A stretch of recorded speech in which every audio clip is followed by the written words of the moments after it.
इस बटन को दबाकर वीडियो को लाइक कर दें और ये लाल बटन दबाकर चैनल को सब्सक्राइब कर ले और ये घंटे का बटन जरूर दबा ले ताकि आगे आने वाला वीडियो सबसे पहले आप देख सके।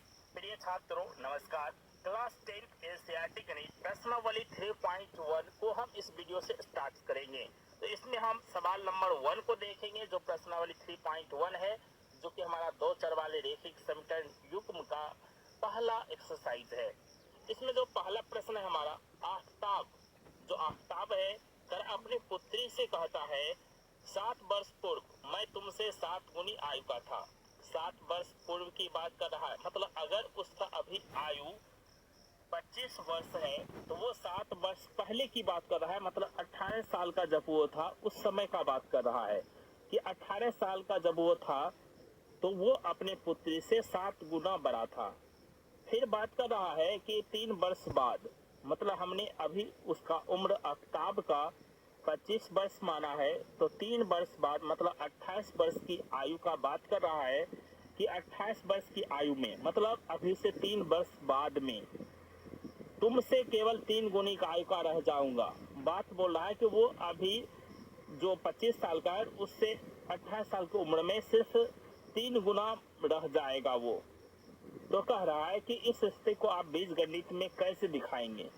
बीजगणित जो है उससे इसके समस्या को कैसे आप दिखा सकते हैं कि वो जो बात कर रहा है 7 वर्ष अभी से पहले की बात कर रहा है, फिर अभी से 3 वर्ष बाद कर रहा है, तो इस स्थिति को, इस समस्या को आप बीजगणित से कैसे दिखाएंगे। अभी हल नहीं करना है आपको, सिर्फ बीजगणित के माध्यम से उसके समस्या को, उसका जो विचार व्यक्त हो किया जा रहा है उसको कैसे आप बीजगणित के माध्यम से दिखाएंगे। दूसरा बोल रहा है कि आप जो इसको दिखाने के बाद ग्राफ पे कैसे दिखाएंगे। पहला तो बीजगणित से दिखाना है, दूसरा इसके उसके जो विचार है उसको ग्राफ पे आप कैसे व्यक्त करेंगे। तो इस दोनों चीज को आपको व्यक्त करना है।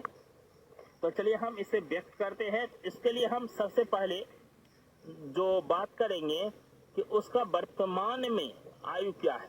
अगर वर्तमान आयु पता चल जाए तो 7 वर्ष पीछे और 3 वर्ष बाद वो सारा चीज हम डिस्कस कर लेंगे। तो वर्तमान की आयु तो पता है नहीं, तो आफ्ताब का वर्तमान आयु मानेंगे हम x और पुत्री का वर्तमान आयु मानेंगे y। तो जब हम 7 वर्ष बाद, अभी 7 वर्ष पहले का बात करेगा तो जो अभी आयु है x वर्ष, तो 7 वर्ष पहले उसका आयु रहा होगा x - 7। पुत्री का आयु अभी है y, तो 7 वर्ष पहले रहा होगा 7 - y। फिर प्रश्न से कह रहा है जो पुत्री है ये तो कम उम्र का है, तो इसमें 7 से अगर गुना कर दिया जाए तो इसका आयु, मतलब पुत्री का आयु में 7 से गुना कर दिया जाए तो किसका आयु आ जाएगा, उसके पिता का आयु। फिर 3 वर्ष बाद तो जोड़ना पड़ेगा, क्योंकि 3 वर्ष बाद जो है आयु बढ़ जाएगा। अभी x है तो 3 वर्ष बाद 3 वर्ष ज्यादा हो जाएगा तो जोड़ना पड़ेगा। पुत्री का आयु 3 वर्ष ज्यादा हो जाएगा तो y+3 हो जाएगा। तो अब प्रश्न कहता है कि जो पुत्री का आयु है इससे 3 गुना है पिता का आयु। पुत्री का आयु में मतलब 3 से गुना कर देंगे तो मिल जाएगा हमें पिता का आयु, तो 3 से इसमें गुना कर देते हैं, प्रश्न कह रहा है। तो इस तरह से हमें वर्तमान आयु मानना पड़ेगा। फिर 7 वर्ष पहले जाने के लिए हमें घटाना पड़ेगा 7 दोनों के आयु में। 3 वर्ष बाद की बात करने के लिए दोनों के आयु में 3 जोड़ना पड़ेगा वर्तमान आयु जो है। तो सबसे पहले जो हल करेंगे हम तो क्या मानेंगे, उसका वर्तमान आयु। तो माना कि आफ्ताब और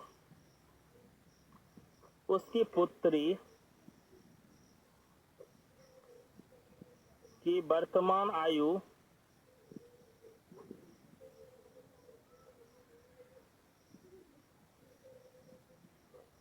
क्रमशः x और y है। क्रमशः कितना है, x और y है। तो वर्तमान आयु क्रमशः x और y मान लिए। तो अब देखिए 7 वर्ष पूर्व, 7 वर्ष पूर्व, तो 7 वर्ष पूर्व आफ्ताब की आयु कितना होगा,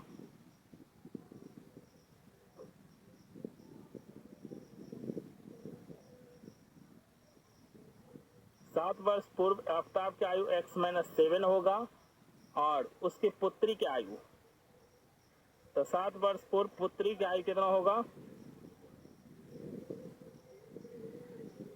तो y-7 होगा।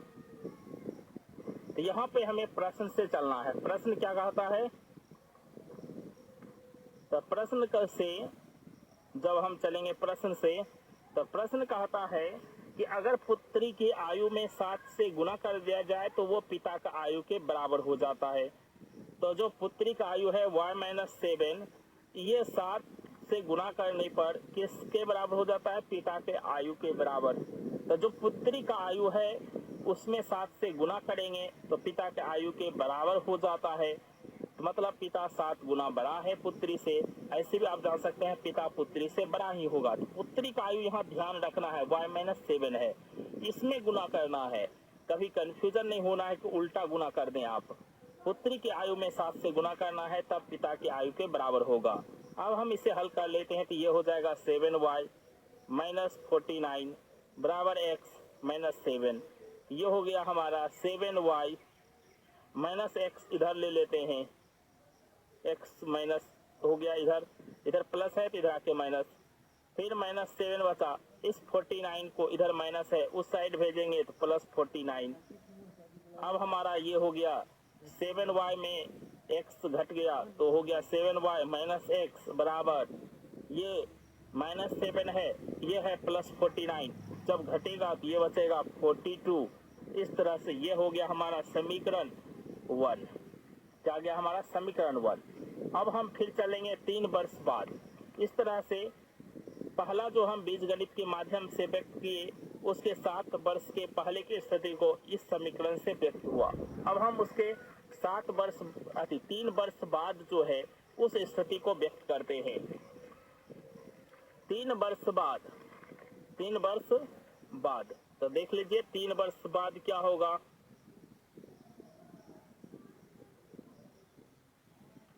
3 वर्ष बाद आफ्ताब की आयु,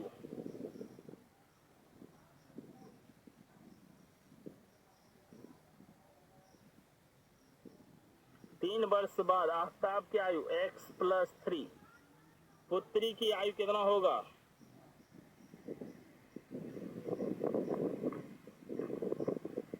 y+3, पुत्री का क्या होगा y+3। अब प्रश्न से हम चलेंगे तो प्रश्न से क्या कह रहा है कि अब जो है पुत्री की आयु, इसमें 3 गुना करने से पिता का आयु मिलेगा। तो पुत्री की आयु जो है हमारा y+3 है, इसमें 3 से गुना करने पर किसका आयु मिलेगा, पिता का आयु, जो क्या है x+3 है, x+3 ये मिलेगा। तो प्रश्न से हमने ये कर दिया। अब इसे हल कर लेते हैं तो ये हो जाएगा 3y+9 बराबर x+3। अब हम क्या करेंगे, ये हो गया 3y, इधर से x को लाएंगे तो -x, 9 को उस साइड भेजेंगे तो -9। ये हो गया 3y -x बराबर -6। ये हो गया समीकरण 2। तो समीकरण 1 भी पता चल गया, समीकरण 2 भी। मतलब 2 चर में ये हमारा समीकरण है और 2 समीकरण हमें आ गया। तो पहला जो समीकरण आया मतलब जो बीजगणितीय स्थिति है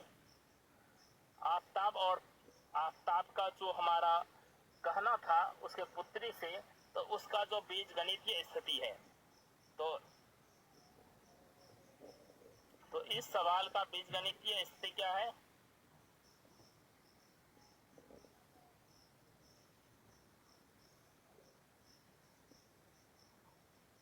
इस सवाल का बीजगणितीय स्थिति जो आ गया हमारा वो आ गया पहला 7y -x बराबर 42 और दूसरा स्थिति आया 3y -x बराबर -6। ये हमारा 2 स्थिति आ गया जो कि बीजगणितीय स्थिति है इस सवाल का, मतलब आफ्ताब का जो विचार था। अब हम इसको कह रहा है ग्राफीय, मतलब ग्राफीय माध्यम से व्यक्त करना, ग्राफ पे व्यक्त करना। तो ग्राफ पर व्यक्त करने के लिए चलिए हम ग्राफ पे व्यक्त करते हैं। ग्राफ पर इस स्थिति को व्यक्त करने के लिए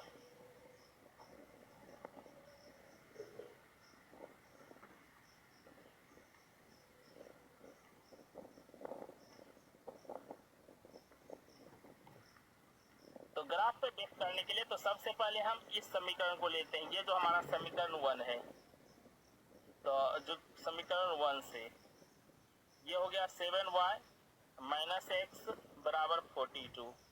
यहाँ सबसे पहले हम x का मान निकाल लेंगे। किसका मान निकाल लेंगे? x का मान। तो चलिए हम सबसे पहले x का मान निकाल लेते हैं।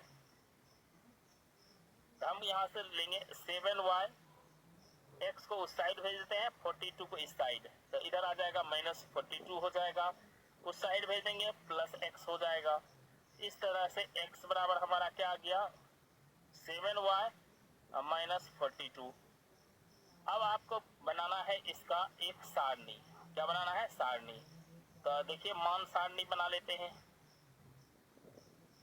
तो ग्राफ खींचने के लिए सबसे पहले तो एक चर का मान निकाल लेना है आपको। जैसे हमने x का मान निकाल लिया इस समीकरण से, अब इसका मान सारणी बनाना है। तो मान सारणी बनाने के लिए चलिए हम एक सारणी खींच लेते हैं। यहाँ पर लिखेंगे x को, यहाँ पर लिखेंगे जो हमारा y का मान है, ये देख सकते हैं हमारा x का मान ही हमने ले लिया है 7y माइनस 42। चलिए तो x का भी मान हमने ले लिया है, तो y का मान हम यहाँ पर रखेंगे। तो फिर यहाँ पर मान सारणी बनाएंगे। यहाँ पर हम y का मान अपने मन से रखेंगे।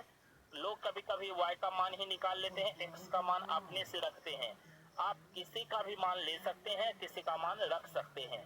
हमने यहाँ x का मान ही मतलब निकालना है, y का मान अपने मन से रखेंगे। तो चलिए y का मान अपने मन से रखते हैं।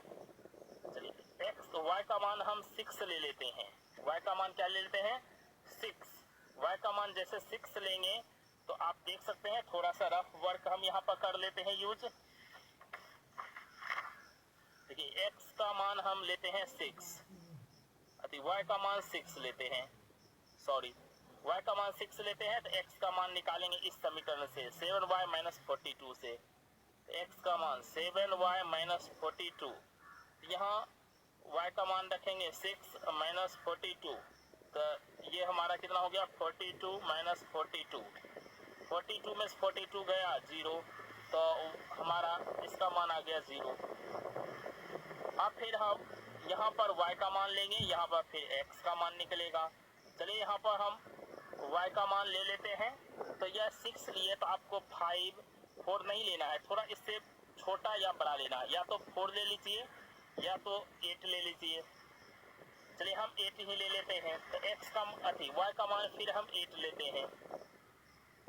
तो x का मान कितना आएगा? तो देख लीजिए x का मान फिर यहाँ पर रखेंगे, x का मान तो 7y माइनस 42 में रखेंगे। तो 7 इंटू 8 y का मान रख दिए माइनस 42। 8 गुना 7 कितना हो गया? 56। तो 56 माइनस 42, ये हमारा 56 में 42 चला जाएगा, कितना बचेगा? 14। कितना बचेगा? 14। ये हो गया 56 में से 42 चला जाएगा, कितना बचेगा? 56 में 42 14, ये आ गया 14। अब हम इसे क्या करेंगे? ये मान सारणी बना लिया। अब हम दूसरे समीकरण का भी मान सारणी बना लेंगे। तो दूसरा समीकरण से समीकरण 2 से चलेंगे।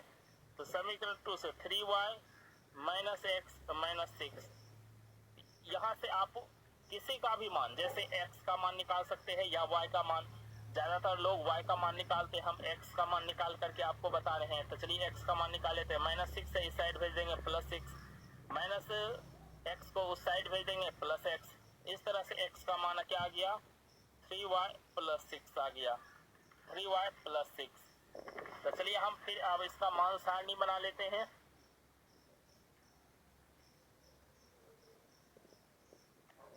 मान सारणी बनाएंगे।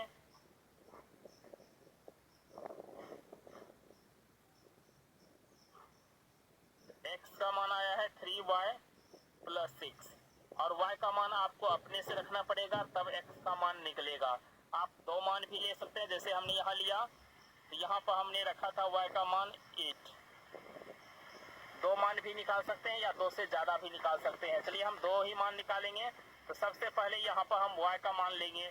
तो y का मान हम ले लेते हैं 0, y का मान क्या लेते हैं 0, तो x का मान 3y प्लस 6 से, तो 3y का मान ले लिए 0 प्लस 6, तो 3 मल्टीप्लाई 0, 0 किसी में मल्टीप्लाई हो 0 हो जाएगा, 0 प्लस 6, तो ये देख सकते हैं 6 हो जाएगा। तो y का मान ले लिए 0, तो x का मान आ गया 6।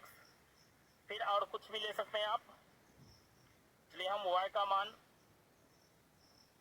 यहाँ पर y का मान तो 0 ले लिए, तो अब y का मान हम ले लेते हैं 1। अब हम y का मान लेते हैं 1, y का मान 1 लेंगे तो x का मान हो जाएगा 3y प्लस 6, 3 इंटू 1 प्लस 6 हो जाएगा 3 प्लस 6 तो हो गया 9। तो ये y का मान जब 1 लिए तो इसका मान आ गया 9। इस तरह से मान सारणी बना लिए। अब हम इसे ग्राफ पेपर इस पॉइंट को दिखाएंगे, फिर इस पॉइंट को दिखाएंगे, इस पॉइंट को जैसे ग्राफ पेपर पर दिखा देंगे और दोनों पॉइंट्स को मिलाएंगे तो ये लाइन हमें खींचा जाएगा और फिर ये लाइन, मतलब एक 7 वर्ष पहले वाला लाइन होगा और एक 3 वर्ष बाद वाला लाइन, एक 7 वर्ष पूर्व वाला लाइन और एक 3 वर्ष बाद वाला जो लाइन है वो होगा, जहां कट करेगा वो वर्तमान आयु होगा। तो हमने दोनों समीकरण का मान सारणी बना लिया है। अब इन दोनों समीकरण के बिंदुओं को ग्राफ पेपर पर हम दिखाएंगे और ग्राफ को खींचेंगे। यहाँ पर एक बात ध्यान देना है आपको, ये समीकरण जो है आपको बुक में x minus 7y plus 42 equal to 0 मिलेगा। तो उससे नहीं घबराना है, आपको यहाँ माइनस कॉमन लेना है, माइनस कॉमन लेंगे इधर भेजेंगे माइनस 42 होगा, 42 को इधर ले आएंगे तो प्लस 42 हो जाएगा, जब माइनस कॉमन लेंगे प्लस x हो जाएगा, ये माइनस 7y हो जाएगा। तो ये समीकरण मेरा बिल्कुल सही है, सिर्फ बुक में आपको इस तरह से मिलेगा, ये भी समीकरण आपको इसी प्रकार मिलेगा। यहाँ माइनस कॉमन लेंगे तो प्लस x माइनस 3y हो जाएगा, ये माइनस इधर जाएगा तो माइनस माइनस प्लस 6 हो जाएगा, इधर लाएंगे तो प्लस 6 फिर से माइनस 6 हो जाएगा इक्वल टू 0। इस रूप में ये समीकरण आपको मिलेगा। ग्राफ पेपर पर इसे प्लॉट करके ग्राफ खींचने के लिए आपको जरूरत पड़ेगा एक स्केल का, ये हमारा एक स्केल है, एक हमारा पेंसिल का और एक ग्राफ पेपर का। ये देख सकते हैं हमारा ये ग्राफ पेपर है जो आपको एग्जाम में मिलेगा इसी तरह का। ये हमारा एक छोटा सा ग्राफ पेपर है, आपको थोड़ा बड़ा सा मिलेगा। तो हम इस ग्राफ पेपर पर आपको ग्राफ खींच करके दिखाएंगे कि कैसे आपको एग्जाम में ग्राफ खींचना है। तो सबसे पहले हम इस पे जो मिडिल पॉइंट है इसका, यहाँ से हम एक पॉइंट सेलेक्ट कर लेंगे। तो हम एक पॉइंट अपने आवश्यकता अनुसार सेलेक्ट कर लेते हैं इस पॉइंट को। अब हम एक ऊपर नीचे लाइन खींचेंगे और एक हम बाएं से दाएं लाइन खींचेंगे। जो ऊपर से नीचे लाइन खींचेंगे उसको हम y अक्ष नाम देंगे और जो बाएं से दाएं खींचेंगे उसको हम x अक्ष नाम देंगे। तो ये हमारा एक लाइन हो गया जो कि ऊपर नीचे है, इसे हम ऊपर में y नाम देंगे, नीचे हम इसे y डैश नाम देंगे। तो ये हमारा नीचे y डैश हो गया, ऊपर y हो गया। फिर इस पॉइंट से हम एक बाएं से दाएं लाइन खींचेंगे, जो देख सकते हैं पहले से खींचा हुआ, सिर्फ आपको इस पे पेंसिल को चलाना है। तो चलिए हम इस पे खींच लेते हैं। तो ये हमारा पॉइंट हो गया जो जिससे हम बाएं दाएं खींच दिए, ये x डैश हो गया। इस तरह से ग्राफ पे दो रेखा खींचना है, एक ऊपर नीचे और एक बाएं से दाएं, दोनों जो होता है एक दूसरे पे 90 डिग्री पे होता है। तो एक को हम y अक्ष नाम देते हैं, एक को x अक्ष। मुख्य रूप से हम ये जो लाइन होता है इसे x अक्ष नाम देते हैं और इसे y अक्ष। जो y अक्ष है इस पर x का मान 0 होगा और जो x अक्ष है इस पे y का मान 0 होगा। अब हम पॉइंट्स को दिखाएंगे। तो चलिए पॉइंट्स देख लेते हैं। जो हमारा पहला पॉइंट्स है, पहला समीकरण का पहला समीकरण हमने आपको बता दिया 7y माइनस एक्स बराबर 42, या इसी समीकरण को आप लिख सकते हैं x माइनस 7y प्लस 42 बराबर 0। इसी को आप अरेंज कर सकते हैं जैसा कि बुक में ये दिया होगा। पहला पॉइंट से हमारा इसका 0 6, मतलब x का मान 0 है, y का मान 6 है। x का मान 0 है, y का मान 6 है। x का मान 0 लेना है तो इस पे सबसे पहले हम मान बिठा लेते हैं। तो ये मान हम यहाँ पर लेंगे 4 के अंतर का।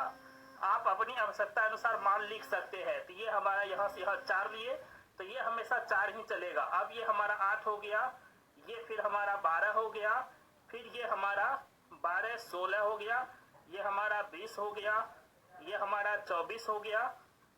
उसी तरह से इधर हमारा माइनस में होगा 4, ये होगा माइनस में 8, फिर ये हमारा y है तो y की ओर मान लेते हैं फिर 4, ये हो गया 4, ये हो जाएगा हमारा 8, ये होगा हमारा 12, ये होगा हमारा 16, ये होगा हमारा 20। फिर नीचे की ओर y का मान माइनस में होगा, माइनस में 4, माइनस में 8, फिर ये माइनस में 12। उसी तरह से ये मान लेते जाना है आपको आवश्यकता अनुसार जितना का जरूरत हो।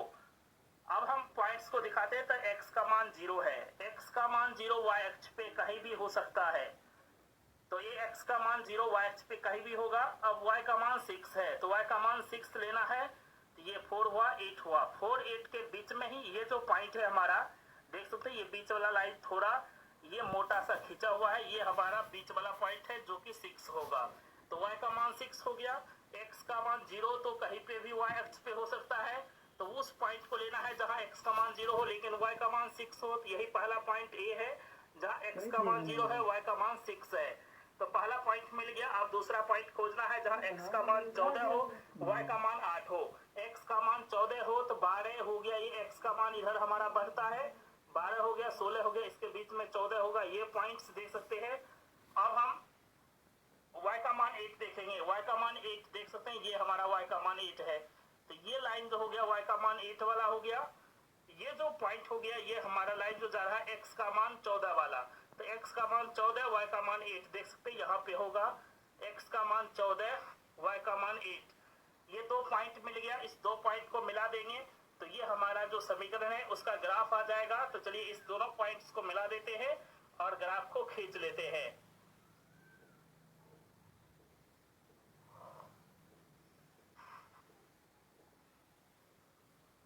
ये पहला ग्राफ हमने खींच लिया। अब दूसरे पॉइंट्स को दिखाएंगे। दूसरा जो समीकरण है हमारा जो कि है 3y - x बराबर -6, या इसको जब सजा लेंगे आप इस साइड लेकर के तो हो जाएगा x - 3y - 6 बराबर 0। जिस तरह से बुक में आपको दिया होगा आंसर में उसी तरह इसको सजा भी सकते हैं, लेकिन पॉइंट्स तो हमारा सेम ही आएगा। तो ये x का मान 6 है, y का मान 0 है। x का मान 6 तो देख सकते हैं 8, ये 4 हुआ, 8 हुआ, इसके बीच में 6 होगा x का मान। अब y का मान 0 है, y का मान 0 x अक्ष पे ही 0 होता है, x अक्ष पे ही तो ये पॉइंट हम बोल रहे हैं। तो यही पॉइंट C हो गया जहां पे x का मान 6 है, y का मान 0 है, तो ये पॉइंट आ गया, ये पॉइंट C हो गया। अब दूसरा पॉइंट D देखना है जो कि हमारा है 9 1, x का मान 9, y का मान 1, x का मान 9, y का मान 1, x का मान 9, तो 8 और 12 के बीच ये 10 होगा, 8 और 12 के बीच 10 होगा, और 8 और 10 के बीच ये हमारा 9 होगा।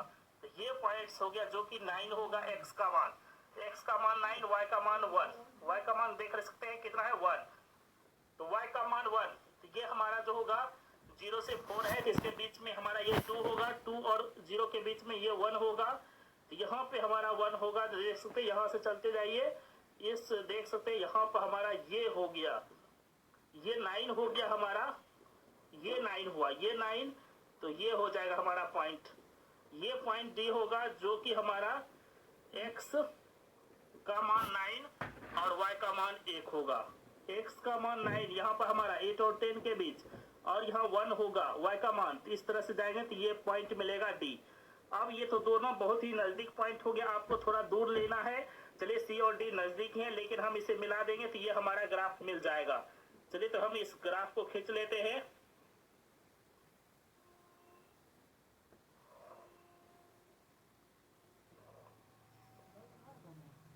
हमने दोनों ग्राफ खींच दिया। ये दोनों ग्राफ जहां पे कट करेगा यही पॉइंट जो होगा हमारा वो सॉल्यूशन पॉइंट होगा। दोनों ग्राफ का हल होगा ये पॉइंट, ये जो पॉइंट P है, यहाँ x का मान देखना है, y का मान देखना है, वही तो हमारा होगा सॉल्यूशन होगा इस सवाल का। लेकिन हमें तो सिर्फ ग्राफ खींचना था, सॉल्यूशन नहीं ढूंढना था। तो ये समीकरण लिख लेना है किसका ग्राफ है। तो पहला जो है हमारा वो 7y - x बराबर 42 का ग्राफ है, यहाँ पर लिख देना है इस पे, ये हमारा 7y - x बराबर 42 का ग्राफ। और ये दूसरा समीकरण भी लिख देना है, ये किसका ग्राफ है 3y - x बराबर -6 का ग्राफ। तो ये ग्राफ दोनों जो समीकरण जिसका है वो हमें आ गया। इस तरह से ग्राफ आप ड्रॉ करते हैं, आपको पूरा का पूरा 5 मार्क्स मिलेगा। तो 5 मार्क्स लेना है, इस तरह से आपको ग्राफ खींचना है, आपको पेंसिल का उपयोग करना है। हम यहाँ पर थोड़ा पेन का उपयोग